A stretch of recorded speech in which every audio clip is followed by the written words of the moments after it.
السلام علیکم اسٹوڈینٹس. آج ہم بات کر رہے ہیں اپنا کل کا جو ٹاپک ہے اس کے اندر چھوٹا سا کام چھوڑ گئے تھے اور اس کو آج یہیں سے ہم سٹارٹ کر رہے ہیں.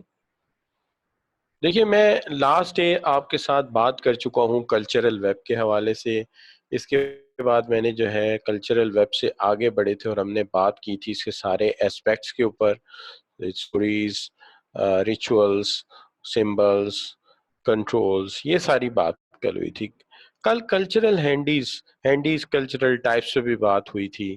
اس کے بعد جو ہماری بات ہوئی تھی کل مکمل کیا تھا ہم نے کل اس کو کلچرل ہینڈی, یہ کویسچنس بھی ڈسکس کیے تھے ہم سب نے. جو آج کا ہمارا کام ہے وہ یہاں سے شروع ہوتا ہے Deal and Kennedy. Deal and Kennedy کا جو ٹاپک ہے اس کے اندر ہم بات کر رہے تھے کہ there's a candy introduce 2x2 matrix. انہوں نے 2x2 میٹرکس جو ہے وہ ایک انٹروڈیوس کرائی. اس کے اندر یہ کلچر کو دو کلاسیفیکیشن کی بنیاد پہ بات کرتے ہیں. یہ جو دو کلچر کلاسیفیکیشن ہے اس کے اندر سب سے پہلی چیز جو ہے وہ ہے کہ ایک جو آرگنائزیشن ہے وہ کس قدر زیادہ رسک لیتی ہے. تو پہلی چیز جو ہے وہ ہے degree of risk associated with the companies کی ایکٹیویٹیز. کمپنی کی ایکٹیویٹیز کے ساتھ کس طرح کا رسک انوالو ہے, how much risk a company take. Secondly the speed at which company learn, کس سپیڈ پہ کمپنی لرن کرتی ہے. جس طرح انسان لرن کرتا ہے, آپ کو یاد ہوگا ہم نے کہا تھا آرگنائزیشن بھی ایک لیونگ کریچر ہے جو اپنے تجربات اور مشاہدات سے لرن کرتی ہے. تو speed at which company learn whether their action and strategies are successful, کہ ان کا ایکشن اور ان کی اسٹریٹجیز جو ہے وہ سکسیسفل ہیں یا نہیں ہے. اب یہ دو باتیں ہیں اس کے اندر. پہلی بات یہ ہے کہ ان کی ایکٹیویٹیز کیا ہیں اور دوسری بات یہ ہے کہ اسٹریٹجیز سکسیسفل ہیں یا نہیں ہیں. تو ایک معاملہ آ گیا بزنس کے جو اسٹریٹجیز ہیں یا بزنس کا جو پروسیس ہے اس میں یہ رسک کتنا لیتے ہیں. تو ایک ایشو رسک کا ہے اور دوسرا ایشو یہ ہے کہ یہ اپنی اسٹریٹجیز کے متعلق جاننا چاہتے ہیں کہ ان کی اسٹریٹجیز کس قدر کامیاب رہیں, کس قدر سکسیسفل رہیں. تو اس چیز کا اندازہ جو ہے وہ obviously جو انہوں نے اچیو کیا ہے اور جتنا کام رہ گیا یا جس طرح سے کام چل رہا ہے اس کو دیکھنے کے حوالے سے ہی پتہ چلتا ہے. تو جب ہم اس چیز کے دیکھنے کے حوالے سے بات کرتے ہیں تو ہم اس کو کہتے ہیں یہ کیا ہے, یہ ہے feedback, performance feedback. اب یہ دو چیزیں. اب اگر میں اس کو میٹرکس پہ لے جاؤں جس طرح کے ڈیل اینڈ کینیڈی نے کیا ہے, تو میں اس کو اگر لے کے جاتا ہوں تو دیکھیے اس کے وائی ایکسس پہ یعنی اس کا ورٹیکل ایکسس پہ فیڈ بیک سپیڈ, کتنی جلدی ہم پرفارمنس اسیس کر لیتے ہیں اور یہ جان لیتے ہیں کہ کیا ہماری ڈائریکشن ٹھیک ہے یا نہیں ہے. اور دوسری چیز یہ ہے کہ ہم کس قدر رسک لیتے ہیں اپنے بزنس ڈیسیژن میں اور کس قدر ہم رسک لیتے ہیں. You know very well high risk high reward ہوتا ہے, لیکن اس کے ساتھ ساتھ ہمیں کب اندازہ ہوتا ہے, جلدی اندازہ ہو جاتا ہے یا دیر سے اندازہ ہوتا ہے کہ ہماری ڈائریکشن ٹھیک ہے یا غلط ہے, پرفارمنس صحیح جا رہی ہے کہ نہیں جا رہی. دیکھیے اگر تو آپ یہ کہیں کہ میرے جو فیڈ بیک ہے وہ بھی فاسٹ ہے, فیڈ بیک بھی میرا فاسٹ ہے اور اس کے ساتھ ساتھ میں رسک بھی زیادہ لے رہا ہوں, ہائی رسک لے رہا ہوں, تو اس کا مطلب یہ ہو گیا کہ اگر آپ ہائی رسک لے رہے ہیں ایک طرف اور دوسری طرف آپ کا فیڈ بیک بھی فاسٹ ہے, یہ دونوں چیزوں کو مرج جب کرتے ہیں تو ہم اس کو کہتے ہیں یہ ہے tough guy Machu. Tough guy Machu means تیزی سے گزرتا جا رہا ہے کہ رسک لیتا جا رہا ہے, فیڈ بیک لیتا جا رہا ہے اور آگے بڑھتا چلا جا رہا ہے. اس لیے کہتے ہیں the culture contain word of individualist who enjoy risk and get quick feedback on their decision کہ فیصلے ٹھیک جا رہے ہیں کہ نہیں. This is an all or nothing culture where the successful nothing culture there is where successful employees are the ones who enjoy excitement and very hard work to be a star. تو star بننے کے لیے hard work کرتے ہیں اور اس کے ساتھ ساتھ انتہائی زیادہ محنت کے ساتھ ساتھ یہ رسک بھی لیتے ہیں. اس طرح یہ آگے بڑھتے چلے جاتے ہیں. تو ہم کہتے ہیں ٹف گائے ماچو یعنی فاسٹ ایک طرف اور دوسری طرف ہائی ان کا کیا ہے جو you can say the feedback on their decisions. تو اس کو ہم نے کہا ٹف گائے ماچو. دوسری چیز ہے وہ یہ ہے کہ اگر فرض کیجئے کہ فیڈ بیک تو تیزی سے مل رہا ہے, feedback is fast but degree of risk low ہے, آپ رسک کم لیتے ہیں, زیادہ پر خطر قسم کا بزنس نہیں کرتے, سرمایہ ایسی جگہ نہیں لگاتے جہاں وننگ چانسز جو ہے پروبیبلٹی بڑے کم ہے, گین زیادہ ہے. آپ ایسے آپشن ڈھونڈتے ہیں جہاں گین کم ہو پروبیبلٹی ہائی ہو. تو لہٰذا آپ انشور کر کے انویسٹمنٹ کرتے ہیں. جیسے بعض لوگ ہیں وہ انویسٹمنٹ یہاں تو کرتے ہیں میوچل فنڈ میں, یا انویسٹمنٹ کرتے ہیں یا وہ جو ہے کوئی گھر خرید لیتے ہیں اس سے رینٹ ارن کرنا شروع کر دیتے ہیں. تو یہ لو رسک پیپل ہوتے ہیں جو اپنے سرمایہ پہ رسک نہیں لیتے. لیکن یہاں پہ اپنے فیصلے کا ڈیسیژن تو تیزی سے لیتے ہیں لیکن رسک لو لیتے ہیں. اس سے ہم کہتے ہیں ورک ہارڈ پلے ہارڈ. یہ ایسے لوگ ہیں جو محنت زیادہ کرتے ہیں اور محنت کی مدد سے اپنی زندگی کو بناتے ہیں. تو employees themselves take few risk کم لیتے ہیں, however feedback of performing جو ہے وہ immediately مانگتے ہیں. ہم انہیں کہتے ہیں یہ they are work hard play hard players. ایک کلچر ایسا بھی ہے. اب بعض آرگنائزیشن میں ایسے لوگ ہوتے ہیں جو رسک ہائی لیتے ہیں, جلدی سے فیڈ بیک چاہتے ہیں, یہ لوگ انریسٹ ہوتے ہیں. اگر ایسے لوگ اکٹھے ہو جائیں تو فرم تیزی سے سوئچنگ کرتی ہے انویسٹمنٹ میں. لیکن اگر ایسے لوگ آ جائیں جو رسک کم لیتے ہیں تو یہ ڈٹرمنڈ رہتے ہیں لیکن ہارڈ ورک سے اپنا اچیومنٹ کر لیتے ہیں. پھر تیسری آپشن اس میں ہے bet your company. Bet your company ایسا ہے کہ جو لوگ رسک تو بہت زیادہ لیتے ہیں لیکن پھر فیڈ بیک بھی سلو لیتے ہیں. یہ تو زیادہ خطر بات ہے کہ رسک بھی ہائی ہے اور اوپر سے فیڈ بیک بھی سلو ہے, یعنی اپنی ڈائریکشن کو چیک بھی دیر کرتے ہیں اور رسک بھی ہائی لیتے ہیں. اسی لیے کہتے ہیں کہ انہوں نے اپنی کمپنی کو ہی رسک پہ لگایا ہوا ہے. بیٹ یور کمپنی, اپنی کمپنی کو ہی رسک پہ لگا دیا ہے. تو ایسا جو ہے, ایسا نہیں کہ ایسے لوگ ہوتے نہیں, ایسا فارماسیوٹیکل کمپنیز میں ہوتا ہے جہاں 200 300 400 پروڈکٹ جو ہے ان پہ انویسٹمنٹ ہو رہی ہوتی ہے اور ان میں سے کوئی ایک آدمی سکسیسفل ہو گیا تو بہت زیادہ گین ہوگا. لیکن مسئلہ یہ ہے کہ اگر ہم بہت زیادہ کیئرفل ہوں گے تو نئے کف سیرپ, کرونا کا وائرس کی دوائی یا اس کا ویکسینیشن کیسے بنے گا؟ ایسے لوگ ہوں گے تو ہوگا نا. اچھا بچوں, اب آ جاتی ہے تیسرے.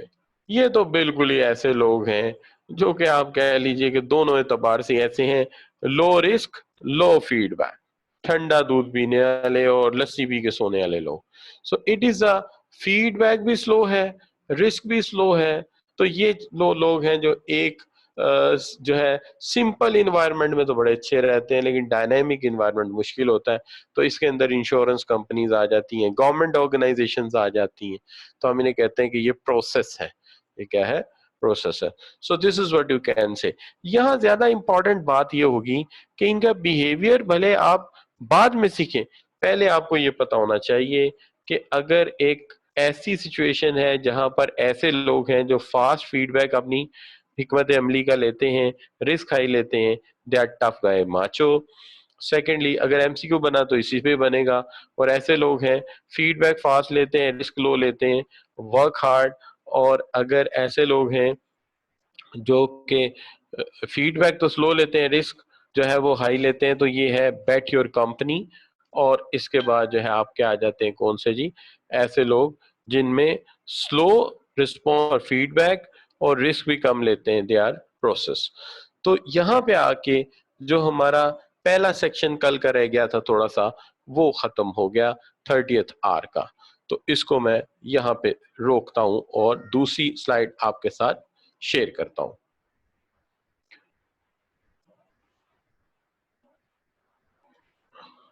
So I am selecting another presentation for you.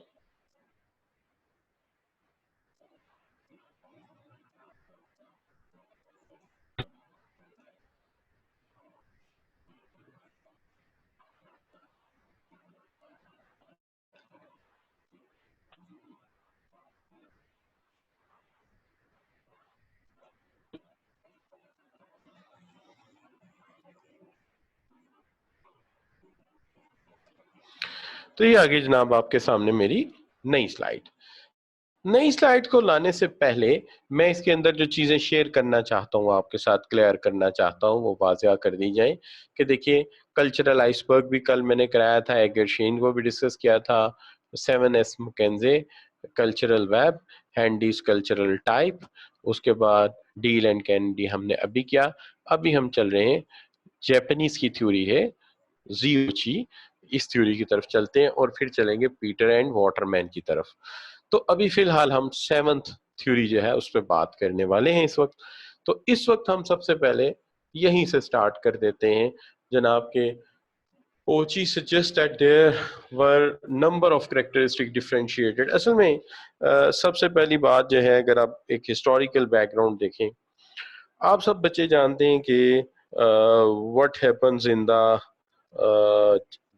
the war between Japanese and Americans. آپ یہ جانتے ہیں کہ جو سیکنڈ ورلڈ وار کا اختتام ہے اس پہ امریکنز نے جاپنیز کو شکست دے دی تھی. یہ وہ واقعہ ہے جو آپ بچپن سے سنتے آ رہے ہیں اپنے پیرنٹ سے, کہ جب امریکہ نے ہیروشیما اور ناگاساکی پہ بم گرا دیا تھا. اب یہاں پہ جو سچویشن تھی وہ یہ تھی کہ جاپنیز جو ہیں وہ جنگ ہار چکے تھے, اور آپ سب بچے جانتے ہیں کہ آج کے ماڈرن ورلڈ میں بھی جو ملک جنگ ہار جاتا ہے, ہوتا یہ کہ وننگ کنٹری ان سے تاوانے جنگ مانگتا ہے. اب یہ جو تاوانے جنگ ہوتا ہے یہ ہر صورت دینا ہوتا ہے. اب ایسی صورت میں جاپان اس وقت جو ہے وہ اس طرح کے حالات میں نہیں تھا کہ دے پاتا, چونکہ اس زمانے میں جاپان کے پروڈکٹس کو لوگ لائک نہیں کرتے تھے. جس پروڈکٹ پہ میڈ ان جاپان لکھا ہوتا تھا اسے کوئی نہیں پرچیز کرتا تھا. آخر کار ہوا یہی کہ جاپنیز کو امپروو کرنا تھا, اور امریکہ بھی چاہتا تھا کہ کوالٹی کو امپروو کریں تاکہ یہ پیسہ کمائے اور ہمارا تاوانے جنگ بھی ہمیں ادا کرے. اس میں ایک یہ بھی ایشو تھا. لیکن ہوا یہ کہ ٹو سم ہاؤ, آپ نے بیل لیب کا نام سنا ہوگا. امریکہ میں ایک بیل لیب ہے جہاں HTTP پروٹوکول بنا تھا, آبجیکٹ اورینٹڈ سی لینگویج جو ہے وہ یہاں پہ بنی تھی کمپیوٹر پروگرامنگ کی. اور وہیں پہ ڈاکٹر